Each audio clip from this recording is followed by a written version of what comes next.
La curva dell'epidemia sembra denotare una flessione, ma al contempo l'indice di contagio del Veneto rimane fra i più alti d'Italia e questo quadro va visto nella prospettiva dell'emanazione di un nuovo DPCM che andrà a disciplinare la vita di ognuno di noi fino alle feste. Luca Zaia conferma che il virus circola più oggi rispetto a marzo, nella fase acuta della prima ondata. A marzo avevamo più positivi ma restavamo in casa. Adesso siamo tutti liberi ed è bene così, perché noi potremmo in teoria fare una vita quasi normale, ma dovremmo evitare tassativamente l'assembramento. Per superare questa situazione va rinsaldato, secondo il governatore, il patto fra cittadini e con i cittadini.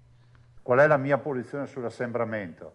Guarda, io penso una cosa, che se pensiamo di gestire questa partita con DPCM e ordinanze da qui ad aprile, perché tale sarà la durata, finirà che si arriverà con lo sfinimento. Finirà che ci sarà la reazione uguale e contraria, no? Ci sarà quella non della assuefazione, ma sarà quella poi del ribellarsi alle continue restrizioni. Allora, secondo me va rinsaldato un patto forte con i cittadini.